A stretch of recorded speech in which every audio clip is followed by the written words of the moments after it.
We'd like to welcome everybody here and city council meeting. We'd like everybody to stand. Boyd will give us a pledge and Josh will give us a prayer. Repeat with me. I pledge allegiance to the flag of the United States of America and to the republic for which it stands, one nation, under God, indivisible, with liberty and justice for all.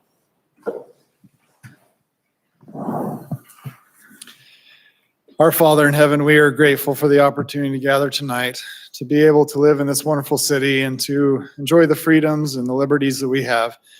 We're grateful for the protection and the blessings that was poured out upon us. And at this time, we pray for those who are sick, especially with this pandemic, those that are suffering and struggling throughout the world and in need. We pray that we'll have an enjoyable meeting this night, that we may be able to be cordial with each other and work together to continue making this city wonderful. And this we pray in the name of Jesus Christ. Amen. Thanks, Boyd. Thanks, Josh. Any public comments out there?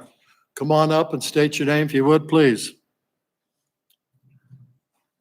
Hi, my name's Becky Brooks. I live at 2638 West, 2225 North. I just wanted to remind everybody about the citizen-sponsored Meet the Candidates next Wednesday at Mountain View Park Pavilion at 6 p.m. I didn't get any responses back from any of you, but I did get one verbal response. So hopefully everyone can come. If you can't, we'll just proceed with whoever does come, and hopefully it's a good time. And the second thing I wanted to bring up was we had a VIPS meeting this week, and Sergeant Greenhall said that he'd had 7 or 8 people from Far West sign up. Not sure if they've gone through the orientation yet, but it looks like with that many people from Far West, we'll have enough to get back out on patrol. And I've tried to reach out to you a couple times, Bruce, because I know that you're the liaison now. And I haven't seen you at the meetings, but I hope you're in contact with Sergeant Greenhall to kind of know what's going on and can relay it to the mayor and the others, because he did say that he'd had a conversation with Mayor Dickamore and he didn't seem to think the program was even up and running right now. So hopefully you can be, helpful to him in that aspect, because I know I've come up a couple times and conveyed information, but it's not being heard, I guess. So hopefully you can be that middleman. Okay. So anyway, thanks. Hope to see you guys next week. Okay, I do have a question for you. When Katie brought this up on the Can't Meet the Candidates night, we had some discussion on quorums, and has that been resolved?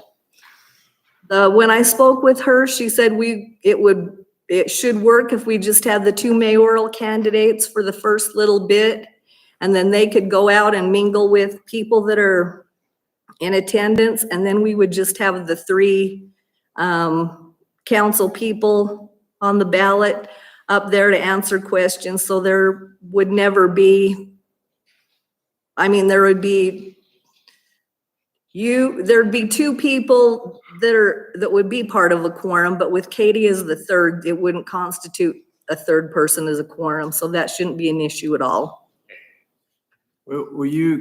How did you communicate to me about this? I sent an email to everybody on this panel, everybody. The candidates night. The candidates. I sent it out last Thursday. Lindsay responded, so I knew it had been received. Well, maybe. I sent it to the whole city council. I sent it individually to the individual email addresses on the city website. Right. And I know it was discussed last Thursday in the meeting, so. Oh, it's that one. Okay. I wasn't here for that. There's like 4 or 5 different ones going on right now. Oh, okay, I'm only aware. I know about. There's 4 right now, Meet the Candidates night, that we've been invited to. Oh, okay. I'm only aware of the 2 that I'm kind of helping on and the city one. There's the 2 you sent out, then there's a League of Women's, and that is going to be broadcast throughout the county, and that's on the 30th. That will be here? I think it's here. I'll finalize that. Then there's one, so we got one on the 20th, we got one on the 30th, we got one on the 5th, and we got one on the 7th. Is the one on the 5th still going? Because Katie was going to cancel that one with the one on the 7th being the city one. I think we're just gonna kind of see how the one next week goes and kind of see how the weather's shaping up because our two are outside, so. If people don't want to attend, it'll just turn into a rah-rah for whoever wants to come. I mean, we will have something in that cul-de-sac on the 5th. No, no, this is the first time I've heard about the cul-de-sac. Well, that was part of the email from last Thursday. Oh, That we were I having haven't two got it. citizen-sponsored ones. The one at the Mountain View Park and the one in a cul-de-sac in Mia Meadows on October 5th. 2575. That's where her address is. Okay. I can resend the flyer, or I can resend the whole email, which you need. You can hand me a flyer. Or I call me on the could. telefonera. I could, but I'm kind of in the 21st century where I don't really deal with Well, paper and phone calls that much. I'd rather send emails or text so that you can read at your convenience and I can send at my convenience. I'll get with them. But I'll send it to you right now. I don't have a way to print from my phone here, but maybe I can send it to Lindsay and she can print it out and hand it to you. Text it to me. Sure, if I have your phone number. 801-866-2302. 2302, got it. I think that's on the website too. So you're going to have those running for city council at one time and Ken and I at another time. What time will that be so we know when to show up? At 6 o'clock is when we'll start with the mayors. 6 o'clock with mayors and then after that it's city council? Yes. Okay, so I have to be there at 6. Okay, all right. You should be there at That's all I 6. need to know because, my calendar's not as flexible as most. Right, we just started it at 6. So when will the city council be there? Yeah. When do they need When- to show up? They should be, well, we'll start with them as soon as all the questions are asked to the mayoral candidates. As soon as you leave. So what time frame is it so we all know? So Well, we we can were plan the planning rest. everyone to be there between 6 and 7:30. So Okay. when you're not front and center, we were hoping you would be out and available just for people to meet and chat and mingle and ask questions that maybe they wouldn't be comfortable asking in a large forum. Okay. Or that maybe you wouldn't be comfortable answering in the group forum. So, You okay, Bruce? Because you talked about it. You okay now? Not really. that's fine. If you don't want to come, No, just text me. I'll respond. that's fine. Thank you. Thank you. Thank you. Okay, moving on. Report from Planning Commission. Oh, sorry. I'm so sorry. Mayor, Councilman, came here 2 weeks ago and another neighbor of mine. I'm Dave Bertinoli. I live 2270 North, 2400 West here in Far West. Pull the mic closer so we can hear you better. Okay. So anyway, my neighbor and I came 2 weeks ago to your last meeting. We talked about this internal accessory dwelling unit. You said that we should be talking to Nate. He'd take care of it. We did talk to Nate on August 25th. Nate said he'd refer this issue to Ryan Shaw, who I understand is here today. He was also here 2 weeks ago when we talked about this, and he said that, so we talked to you guys on, like I said, 2 weeks ago. Then we went and I called Ryan after that on the 8th. I said, did anything happen on this? Because the guy still got 2 cars out there. He's still on an Airbnb rental. He's renting 2 separate bedrooms in his basement. He's not complying with any of the requirements that would allow for this within Far West. And Ryan said, well, what else is bothering you? Is the cars parked illegally? No, they're on the street. Well, it's legal to park on the street. Right. But all the other requirements, including extra parking on that property, is not being complied with. I talked to Nate again. I said, I talked to Ryan. He hasn't done anything about sending a letter out to these people on a cease and desist. Nate said, I thought it was handled.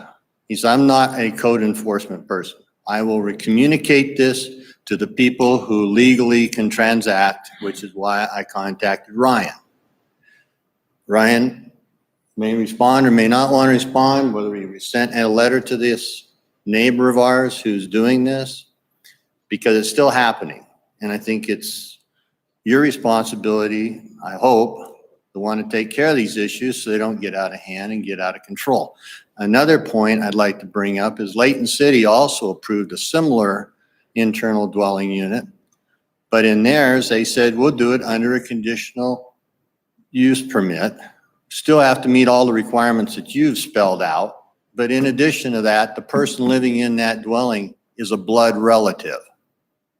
And you'll continue to live in that as an owner occupied in order to enjoy this conditional use permit, to have that basement lived in.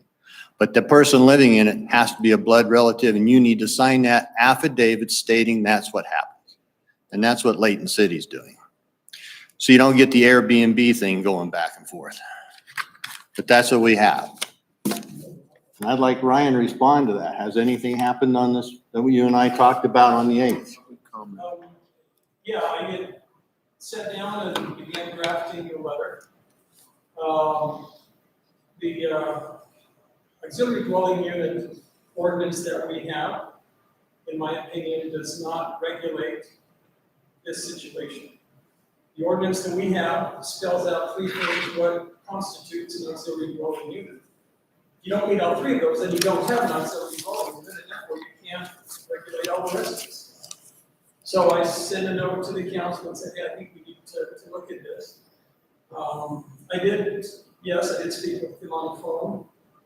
Wanted to make sure there were no immediate nuisance issues, no threats, no loud parties at night, whatever.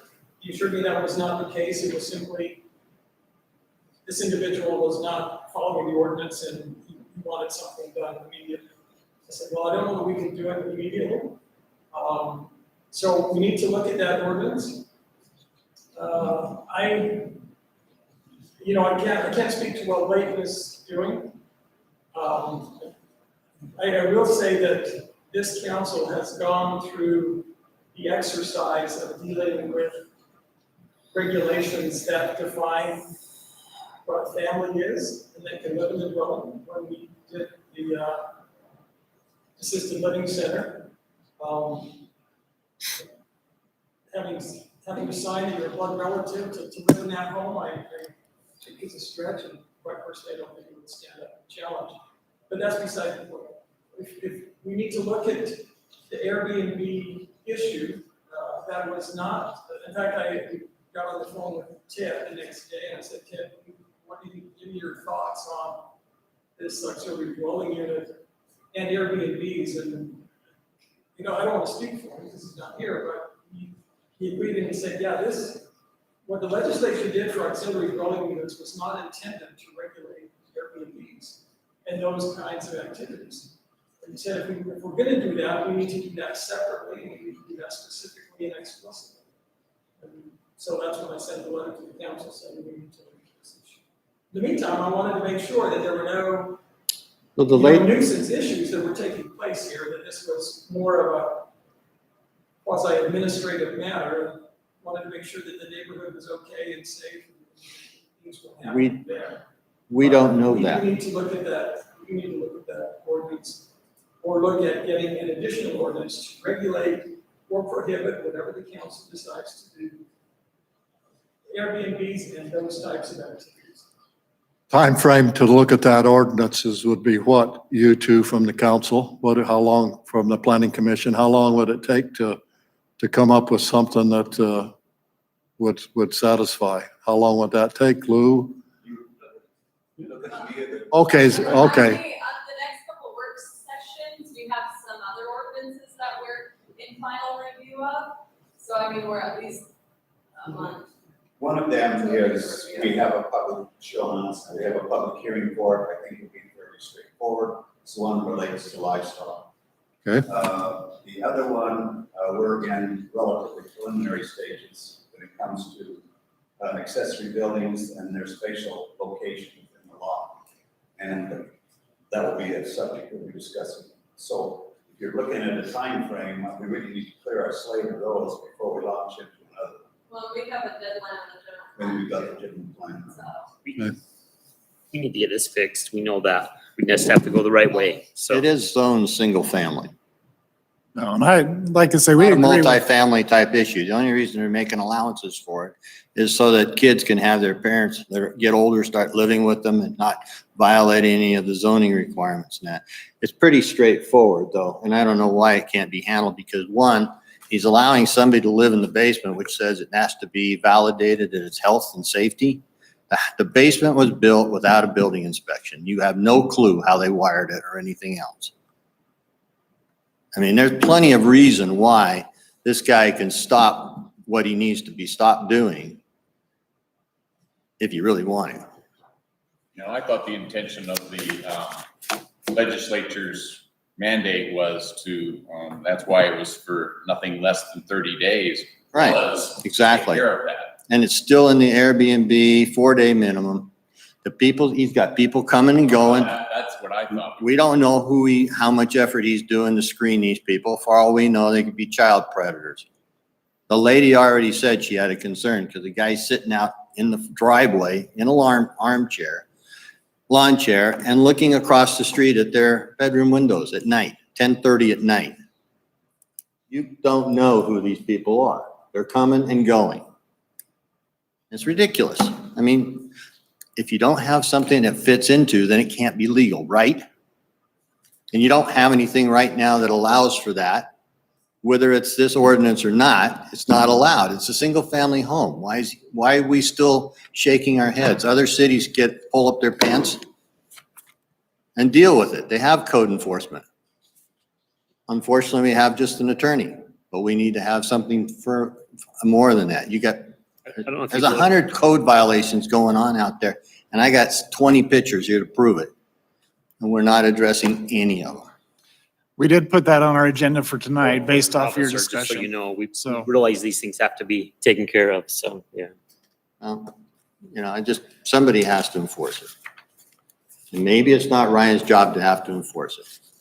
But somebody has to say, code is enforceable, or if they're doing something outside of this code, it's still enforceable to put a cease and desist against them. It's black or white. It's not maybe. And we're not country guys out there in the 10-acre field who everybody's 10 acres away from us. We're next door to each other. We're a city now. And cities have to have responsibility and cities have to have control. Otherwise, you have chaos. Thank Okay, you. said my piece. Thank you so much. Appreciate it. Go to the planning committee meeting when you discuss this. I'd like to know the reasons or what we're going to do about fixing. Thank you. All right, good evening, gentlemen, Mr. Mayor, council members. My name is Ryan Crandall. I live at 3893 North, 2550 West, over in the new Park Plaza area by the Smith Family Park. I am here tonight to hopefully appease my children mostly, but to appease my self-conscious as well. So I'm here as a flag football coach for Far West City Recreation. We've been residents of the city of Far West for just about a year and a half now. I have volunteered time as a member of the VIPS team, and I am a local business owner as well as my wife. I decided to coach my son's flag football team based on an email that I received from Mick Holmes requiring an urgent need of a coach for my son's football team. And I took that upon myself since I did have the time during the week to take that action. So this is the first time I've ever coached a youth sport, especially a team sport. I have sons that race BMX bikes, and I have a daughter that's in cheerleading and tumbling, but they are individual sports. So this is the first time I've ever coached a team sport. Our flag football team currently consists of 8 team members that are from Plain City and Far West. Out of those 8 team members, only one of my team members has ever played football before in his life. We are required to play 7-on-7 with 8 players on the team, 7 of them who have never played football in their life. Currently, my concern with the flag football season is from the beginning, the registration process gave very little to zero information about how the season was going to be held. Absolutely no information was provided ahead of time regarding its rules, its competition level, the team makeup, or who was going to be eligible to play. We currently have 4 cities that are combining to form a full flag football league, and Mayor Dickamore is fortunately one of the coaches for one of the teams out there, and I appreciate Volunteer. his support. Yeah, same here. But I have some concerns regarding the flag football season and the recreation department's handling of the flag football season. The rule book is a rule book that has been handed down from Pleasant View. That rule book has very few grammatically correct phrases in it. It is very hard to read. It's very confusing. It is very vague. And it specifically states in there that no contact shall be allowed. Flag football is a non-contact sport. If we wanted to play contact football, we would put our kids in pads and have them play tackle football. That is not the case in this situation. I have 8 kids, 7 of them who've never played. The one kid who has played is in a full arm cast right now and can hardly play with us because his mom won't let him, obvious reasons. But the way that I presented this rule to Mick Holmes, saying that no contact was allowed, was very frowned upon on his case. I received a lot of backlash from him, from the referees who don't have any training and who are volunteers, which is great for those kids to get that experience, but they need to be trained on those rules. There are penalties, they hold flags, but they have, the only time that they've thrown flags in our 4 games have been against us for very petty penalties, such as offsides, when our kids have only played football 4 games in their entire life. The other side of things, our first game was against Mayor Dickamore's team.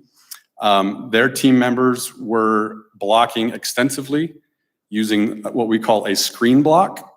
A screen block consists of heavy contact, and I received several complaints from my team members saying that their team is pushing us around, this is not fair, and a lot of them went home very upset. I got emails and texts from their parents saying, I thought this was a non-contact sport. If we would have known this, we would not have signed our kids up for it. So Mayor Dickamore's team obviously trampled us. We had no chance whatsoever, and I don't think any team will have a chance against Mayor Dickamore's team, which is unfortunate.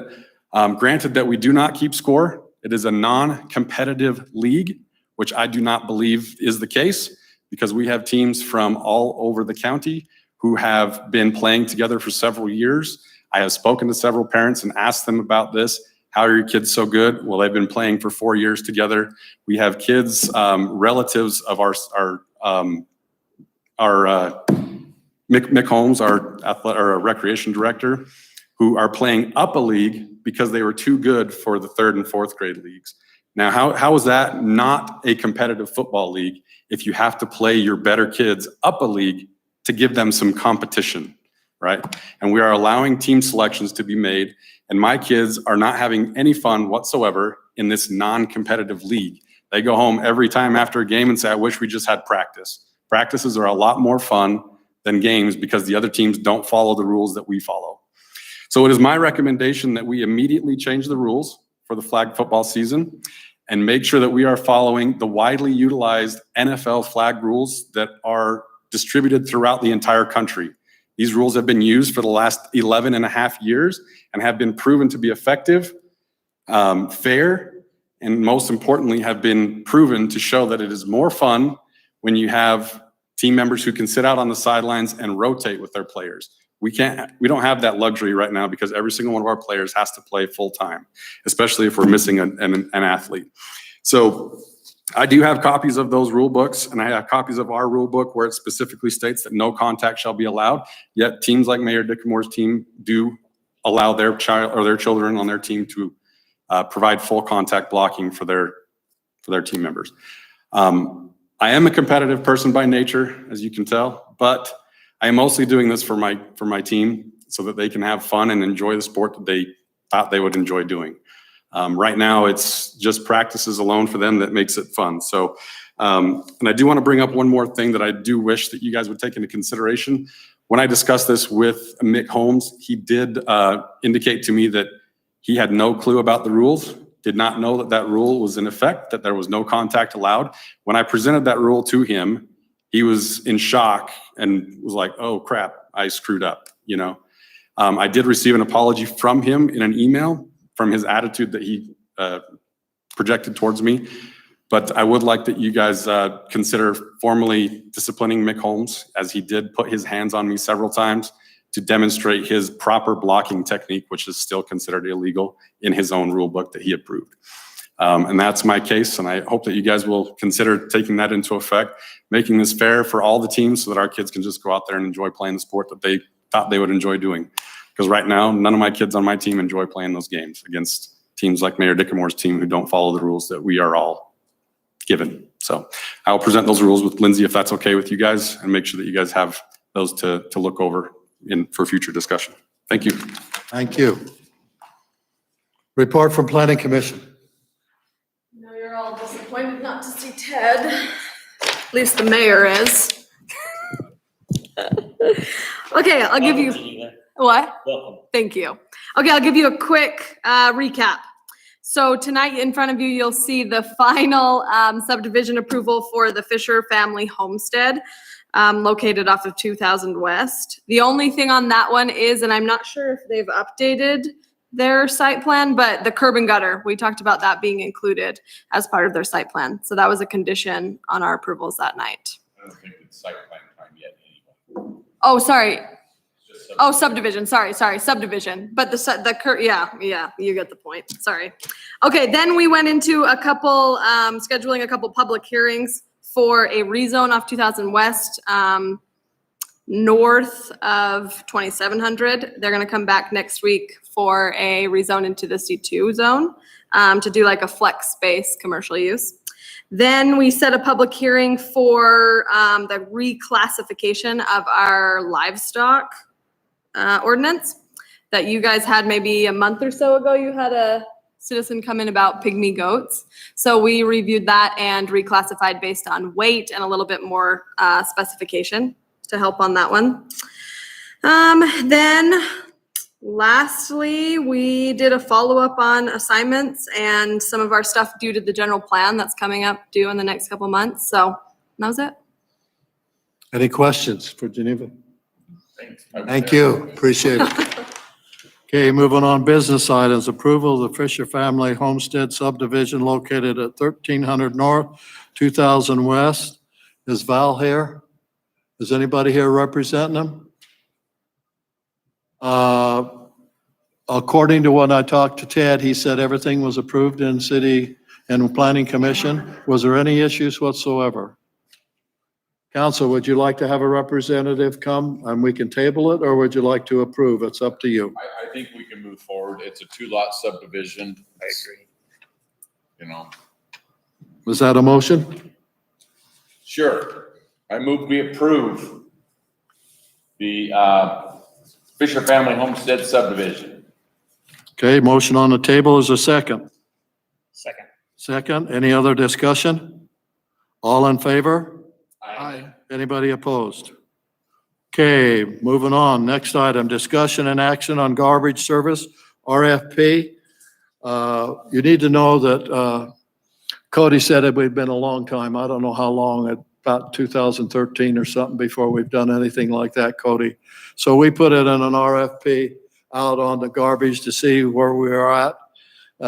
We put it out and we received 2 applicants. One was Robinson and one was the one who we have right now.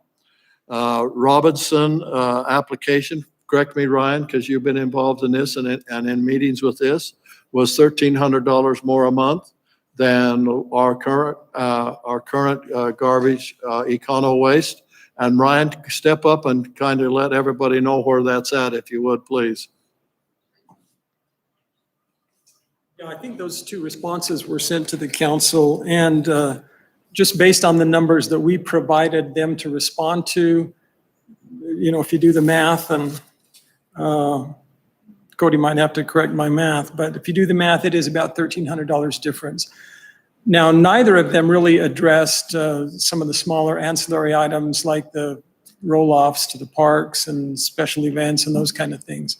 I'm not sure why, but I didn't see anything like that from Robinson, and Econo Waste didn't mention that. That would normally be a small part, but something we need to make sure gets included in the contract. One other difference that you may have picked up on if you went through that, Robinson also requested a fuel surcharge. And I forget exactly what the range in, I think it's like 275 to 350, and if it goes above that, then they request an increase in the rate, which is logical, but that seems a little difficult once we've established the rate going forward to charge residents. So you're either going to end up charging the residents more to cover that in case that comes in, or the city's going to end up eating that because it wasn't included in the rate that we approved. So that was something that was not included in Econo Waste. They didn't have any kind of fuel surcharge.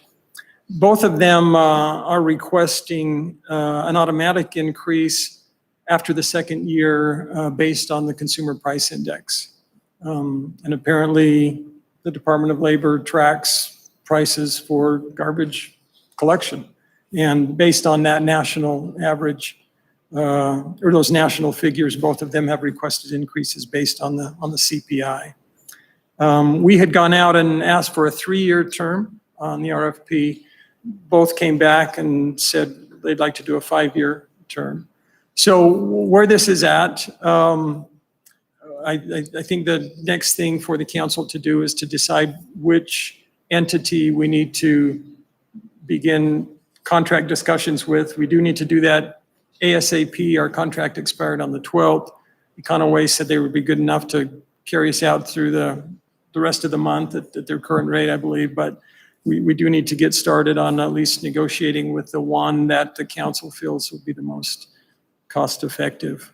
One other slight difference, Robinson, when they gave us a quote on the recycle cost, they had a cost for the first can and then a different cost for the second cans. Those cans don't belong to the city, and we don't track, we did not provide second can recycle numbers in our RFP, so I'm not sure why they included that or how they would determine that. Econo Waste is just all recycle at a certain cost. One other difference, Econo Waste is asking for a $50 delivery and pickup charge for each recycled can, and I'm assuming that's going to be new cans from here on out to new residents. I'm not sure. That needs to be factored in as well. There's also some disagreement and discussion about how that $50 is going to be billed and collected. I think Econo Waste would like the city to do that, and the city, they're not our cans. I'm not even sure we can bill for them for that purpose. They're not our cans. We don't pick them up. We don't have anything to do with the recycle part of it. So obviously that would have to be taken care of in the contract negotiations, but that was one difference from their current contract and also from the RFP, what they would like to do differently. Any other questions? I think, Ryan, you need to mention availability of cans. Oh. That's a big, huge thing because a number of houses being built and cans being put out there. Thank you. No, and that is a huge term. Actually, Robinson said, hey, we would love to do it, but we can't do it until 90 days from we get a contract signed. And that's in part, and they did not give us a time frame for that, on the availability or on the ability to get cans. We've heard, I mean, I can't verify this independently, but we've heard that cans are hard to come by. Higher than what we just prices too, so we like 4 months out. Okay, yeah, so. They're probably expecting to replace all cans, is that? They'd have to, because Econo Waste owns them now. They would have to supply all recycled cans. Yeah, Robinson would have to bring in all new recycled cans.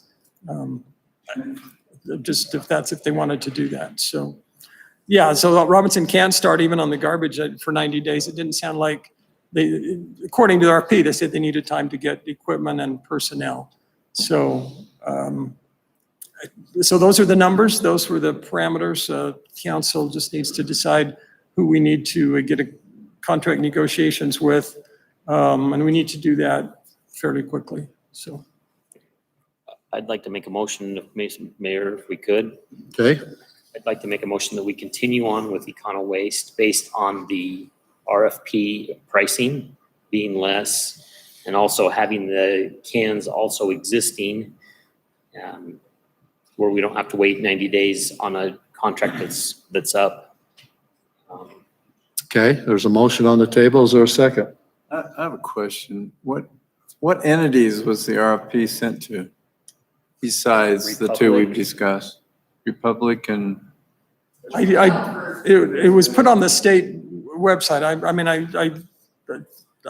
didn't track that. Talked to most major companies around the city. Colors. You figured I'd answer questions to every company. But then the whole was responding to that.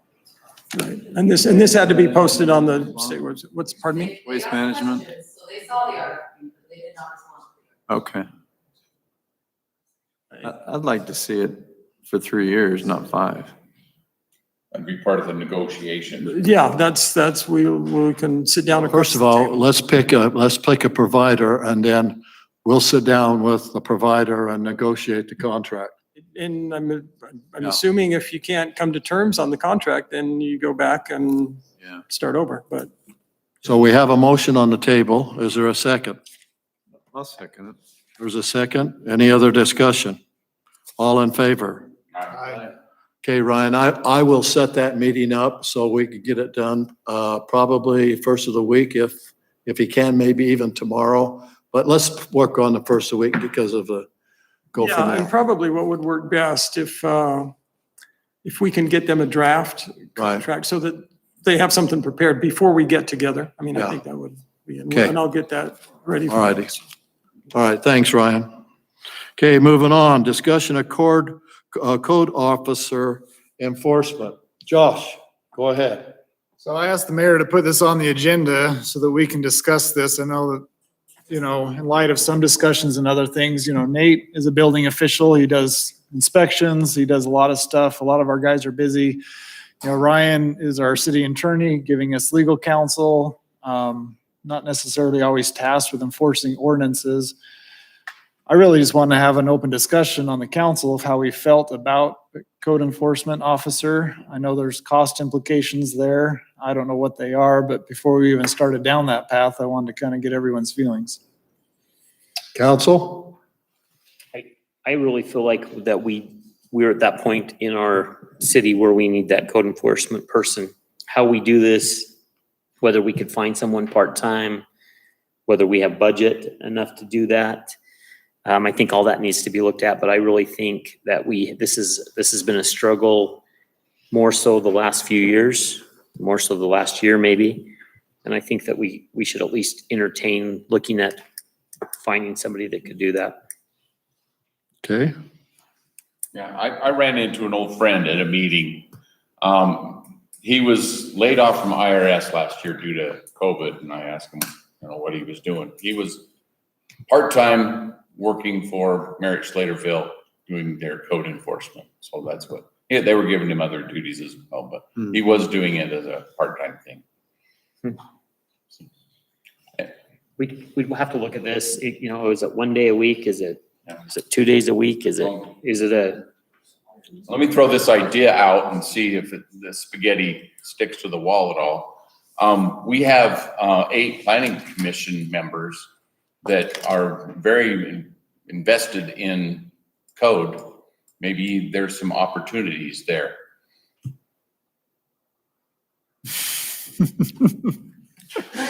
I know Whitney, when she moved to, Hooper, the first thing she did, and she said she sent it to Dave, she said they contract with someone from Hoover County. And basically, when they get a complaint, they send it to that code enforcement officer.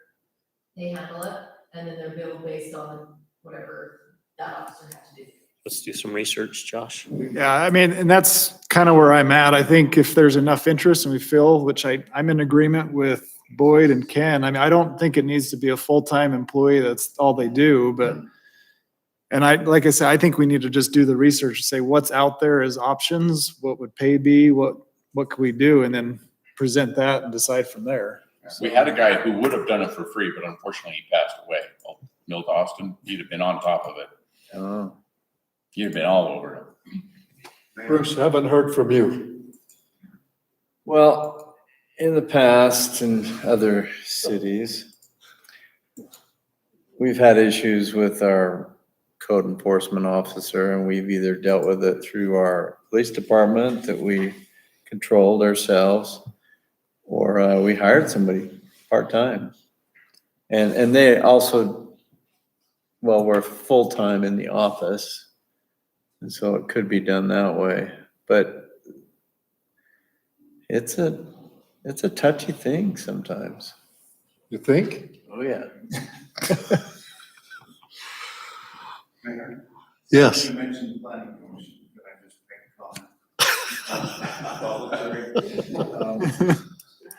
Does that mean you raised your hand that you're volunteering? No, I made that mistake with the animal ordinance. It's not the same thing. No, I think one of the problems we've had in the past is we've tried to tack that responsibility onto other responsibilities the individual already has. Whether you aim at the planning commission or a member of the city council, I think that's really dilutes the effort to try to do that. I think the idea of looking at a part-time individual that's dedicated to that job, not having that job as one of several responsibilities they have, would probably make it much more effective. I had that opportunity Yes, I know. for 8 years because Jimmy said, that's your assignment. And let me tell you, it's either good or bad who you meet with and what you try to do. But generally speaking, if you hit it head on and you're straightforward and there's no gray areas, it works out pretty well up until the point where it has to go to Ryan or to the judge. It's very difficult for somebody on the city council to be able to do the job. And when he's not available, it falls on the mayor. And so most of the time between Dave and I, we double team it and try to get everything solved, and we try to do the best we can. But there's issues in the city, you've seen it tonight, that needs to be addressed. But my problem is as I talk to Cody over here, is trying to find the money to pay for a code enforcement officer. Because we didn't increase the budget this year, we stayed with the same budget we had last year. So research-wise, I guess, I don't know how you want to approach that. I can give it to Josh and say, Josh said she brought it up and wants to do it. I can say, Josh, would you take it the bull by the horns and find out what's out there, what they're paying, where it's at, see how many days they work and things like that. But Cody brought up another thing. We pay over $650,000 for the sheriff department. Maybe we ought to incorporate the sheriff who's assigned to our city to be a code enforcement officer. That was Cody's response. Go ahead, Cody.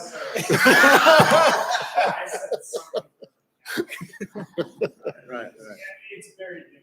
It's very difficult. Reading the news, like there's been code enforcement officers who've been shot, assaulted, and all sorts of things. So a lot of entities, All of the above. they want them to go like almost be post-certified and things, and that's why a lot of it goes back to the police. But You've been through it. hiring policemen is a challenge right now, so it's very difficult. So was the county a code enforcement that you were talking about, or you don't know? Do you guys know, do you guys know what county that does that? I don't know. It's Not through the sheriff's office. so it's Weaver County. Okay. If you could send that out, that'd be interesting to know, because In the last meeting in the sheriff's office, I kind of set you up on that, and I'll apologize. The last meeting in the sheriff's office, they're having a hard time finding people to be a part of the law enforcement because nobody wants to, and they're down in numbers, major numbers. So that is not even going to be a possibility. I know a lot of the big cities, referring back to the West Valley, they've had some guys shot. Westhaven currently has one, Mary Slater's got a part-time guy. We work in conjunction. If it gets to an issue, we go out and assist them, but other than that, we're not in charge. Well, and in the 8 years I done it, I had to call the sheriff a couple of times, stand side of me because of what you're very, very well talking about. So, yeah, but it's not going to go away and it's going to get worse unless we get on it. And that's why we're having a discussion. Josh, do you want to take that on and redo some research or? I can do that. Okay, Josh will do the research.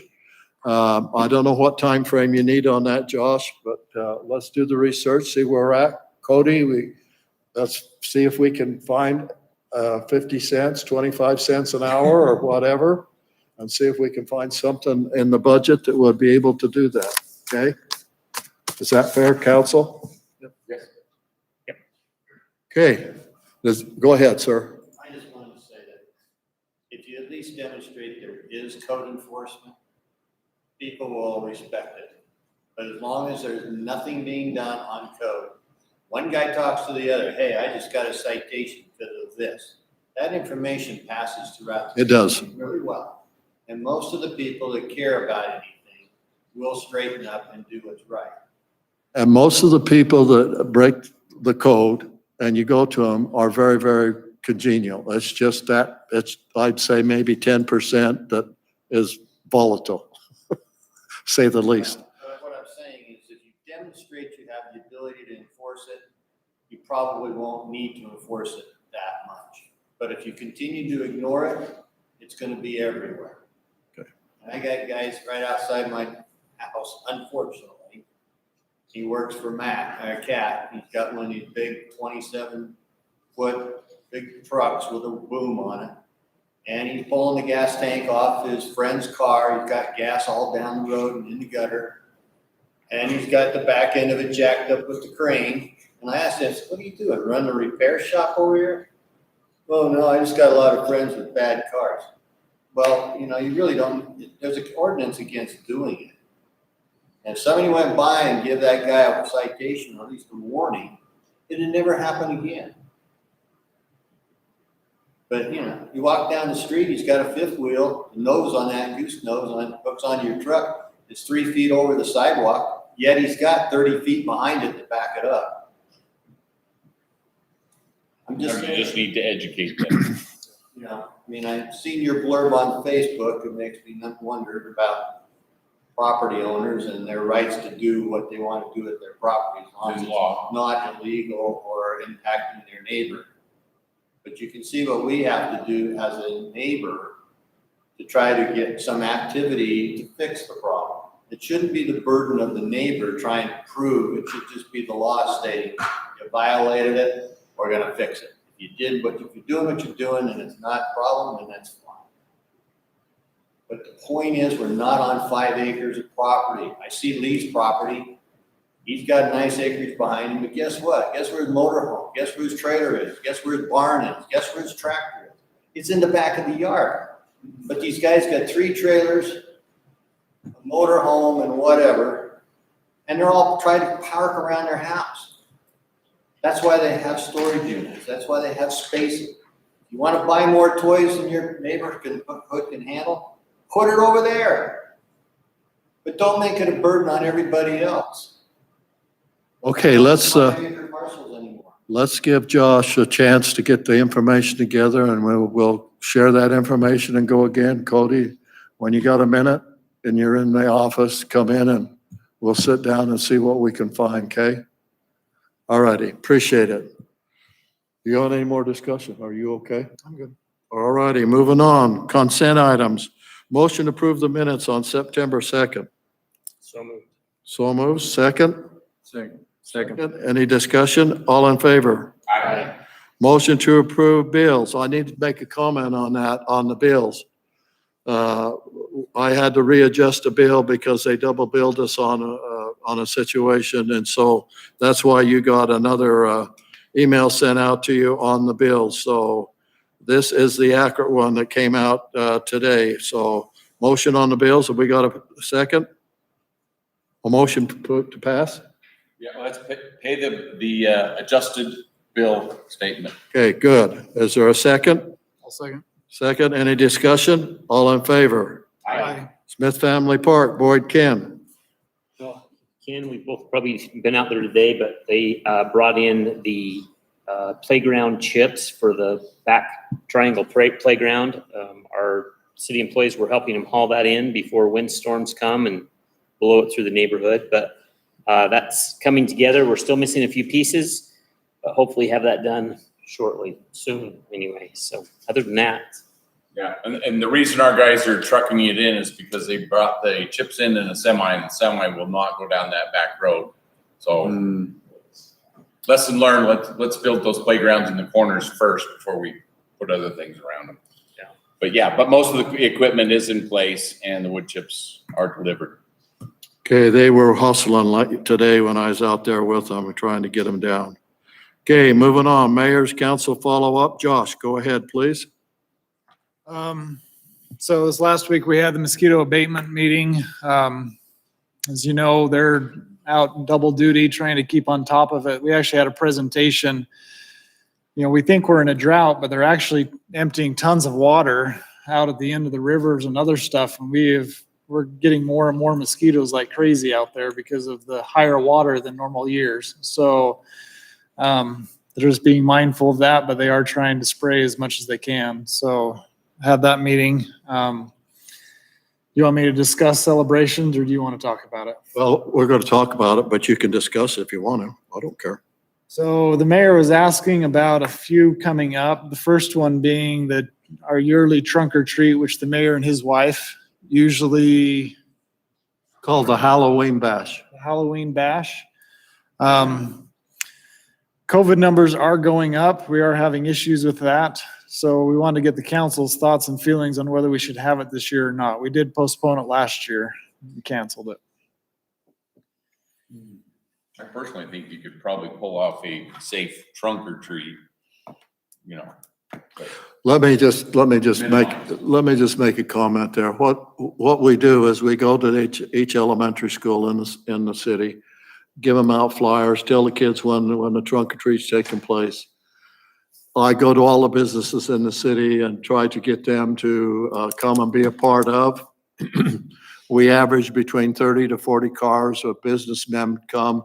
They park around out here around the grass area.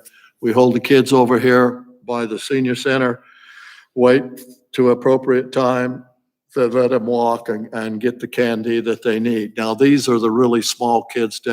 These are not the adults. These are just the real small kids. The businesses have been really good. They back in. We have tractors with front loaders loaded with candy. We have the fire department all dressed up. And I mean, it's just a mirage of things.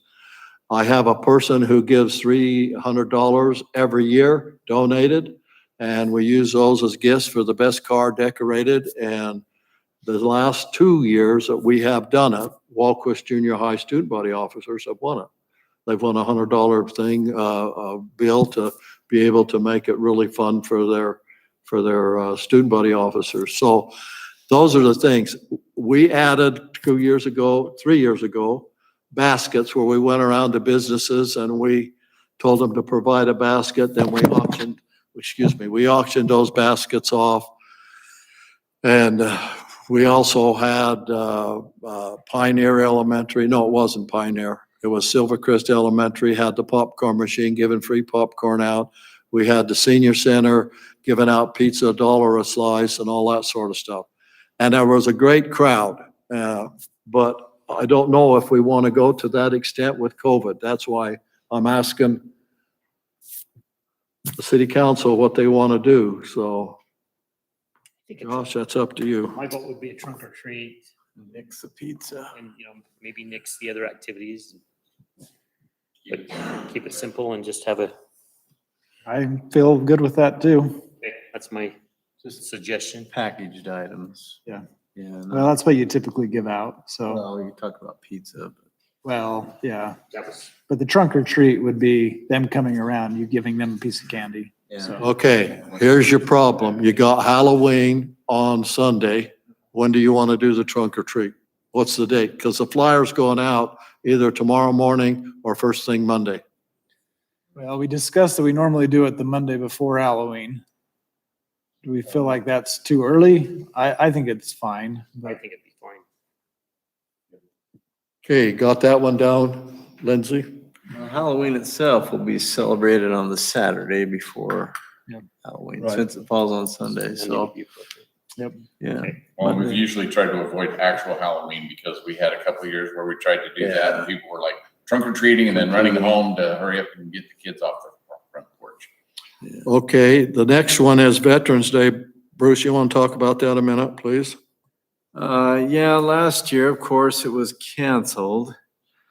And I haven't had any direct experience at it, but I've talked to a veteran and he said in 2019, they had a breakfast and flag raising, of course, and they had the Fremont parade, or not parade, band come and play Star Spangled Banner. And I don't know with the increased COVID positives if we can even pull it off this year.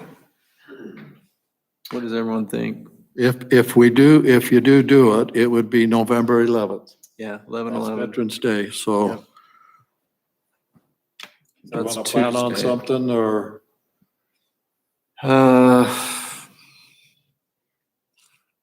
We might can do something simple. Okay, That's more COVID friendly. okay, sounds It's great. just a simple, first thing in the morning, flag raising by the veterans and donuts, hot chocolate.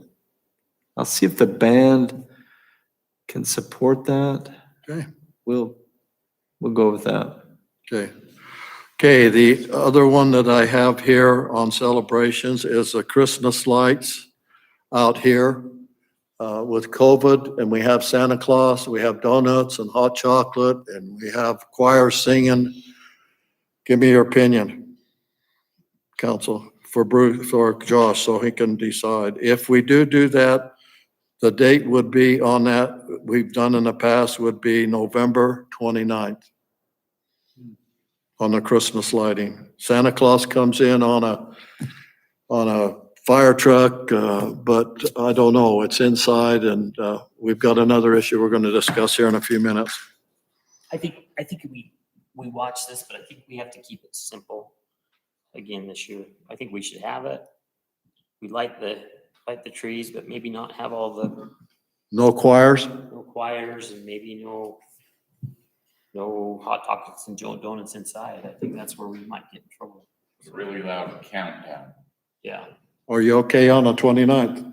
Yeah. Okay, got that one done. Okay, the last one is we have our dinner for those people who have served in various capacity at the end of the year, and it usually is a Maddox Dinner. And we usually give out chocolates at that dinner. Last year, we did not do it because of COVID. What we did is we give out the chocolates and a small gift certificate. Are you guys okay if we do that?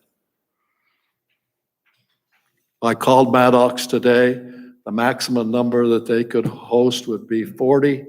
We will have close to 70, 80 people. So, And there's no other venue that can handle it. We've already tried it all. You normally have it in the lodge. If this is, if it continues that we want to continue that dinner, then we can get Timbermind would be a place where they could host that dinner and have a big enough facility to do that. But they're booked in the whole month of December and half of November.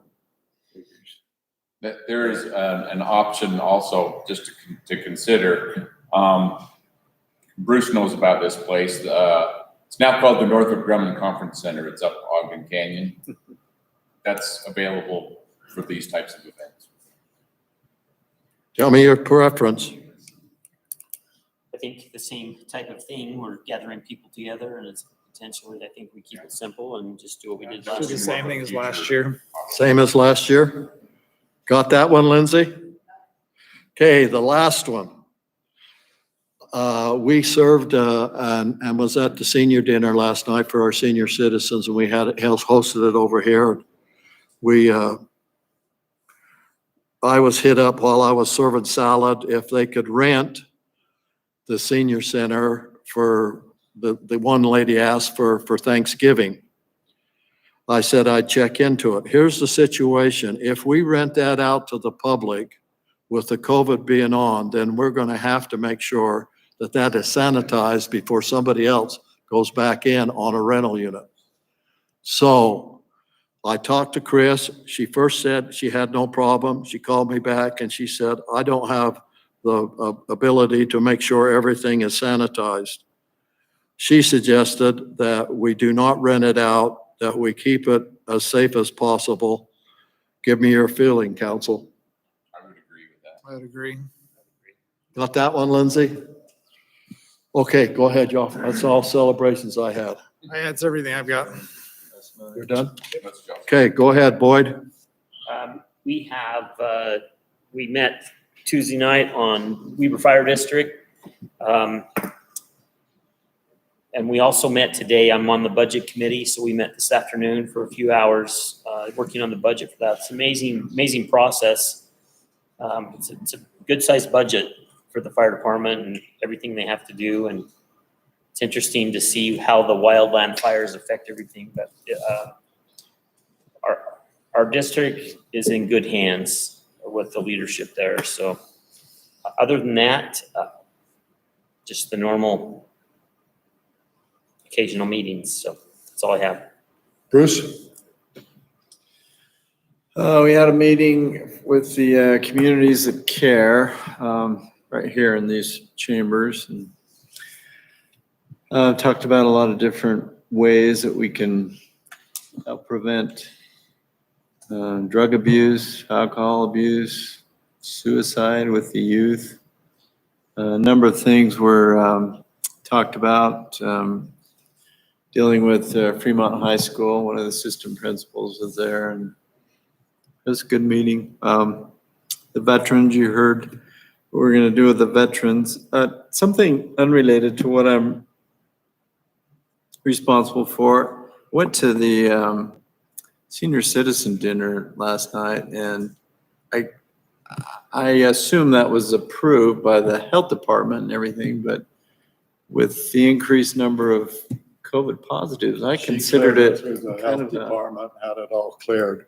But I don't know. I think it's marginal super spreader. I know, and I don't know if we're ever going to be able to hold another one at Christmas time for Yeah. them. She had it all approved and everything taken care of from them. Well, I figured that. I was a little nervous, even though the health department approved it. Yeah. That's all I have. Ken? Okay, kind of swinging back a little bit to the park stuff. We've talked a couple of times, and I said I was going to bring it up, and I wrote it down this time so I can bring it up.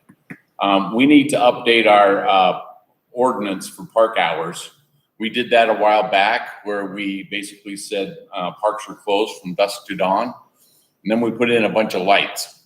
So we probably ought to adjust that so that if we're going to allow, because we're basically, by turning on lights, we're allowing people to violate our hours at the park. So we should probably correct that to where perhaps, I've talked to Nate about this a little bit, that maybe keep the hours what they are, but the lighted courts are something that are at least open till 10 because we can leave the lights on till 10. Let's get input from the council, and then you're on the park committee. I am also, and Boyd is. And Lyle's here, and Nate, let's decide, because we have got lights on, and now there's lights run to the new pickleball court at Mountain View. Council, you got any suggestions on, and then we'll have the park committee make the final decision, if that's okay.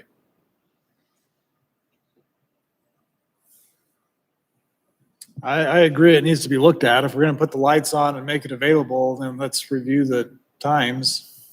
Right now it's, dusk is dusk, right? And we go to daylight savings time soon. And I mean, Smith Family Park, for instance, it's winter time and there's not a lot of snow. People like to get out on those trails, but it's not light until 8. So, I mean, technically, if you're over there at 7:30 or 6:30 walking around the trail, are you breaking our As hours. it's written right now, Yeah. yeah, because it's dark. So I think it needs to be reviewed. Any suggestions on time? I think 6 to 10, if it's lighted. 6 to 10? Mhm. Are you saying if it's lighted or, well? Well, if the courts are lighted. Anybody opposed to that? We'll bring it up in our Wednesday meeting then. Ken, go The ahead. details. But- Cool. The other thing I have is, so while in town, Vern Garrett, the owner of Garrett Playgrounds, visited 3 sites within our city. So for our playground upgrades that we discussed a little bit. Mick, of course, was not able to attend, but I did get some verbal feedback on some of their wishes there. So he visited City Hall, Mountain View, and of course the Far West City Park. So what they're gonna do is they're gonna come up with some ideas of some replacements. And I said, that way we have something to throw darts at, where it's like, here's the equipment, here's what's available. It gives us something to start with as far as what we wanna do. And we can also figure out some costs with all of those so that we can consider how to go forth with planning for budgeting for them, getting grant monies for them, and all the things we got to do in order to be able to put all that equipment in. But we need something to start with. And so I think they've got basic plan, but they haven't finalized that plan. So they're, so so Mick's, for your information, Mick's dad has COVID. And so Mick's quarantined for 10 days. That's why he's not available to do what he needs to do. So anyway, we'll move on with that. so he'll give us the drawings and all that, and that'll give us some ideas. And of course, that, that'll help with the equipment and all of the ideas there. One last thing. One thing about that, Ken. Sure. I noticed none of it, all of it's sand. That's how they So it's were done. part of the ideas to do the engineered wood chips. We can definitely consider that depending on. That's a lot safer. Because like at least one of these, we want to introduce some ADA compliant things, which might also be a different surface than the wood chips. Yeah, that's, that's harder. They have some of those other soft materials, but figured let's get some plans in where we can go, okay, we like this, we don't like this. Some of them even use those rubber chips. Yeah. Yeah. It's really nice. Yeah. Something you can roll over is always a good thing for, and sometimes with the kids, they like to get their strollers out there too. So depending on the park and the apparatuses. Okay. So, one last thing is I think we all got a notice on, so the Weber County Planning Commission is holding a public hearing about the S-curve. Okay, that's Tuesday, September 21st at 5 PM at the Weber Center. So, I just got an email. It looks like they changed that to the 12th. Yeah. October 12th. well, they did that just recently. There's some issues there that they've got to deal with. People are trying to push it from that date too, because that's fall break. Mhm. So. Yeah, there's issues. Okay.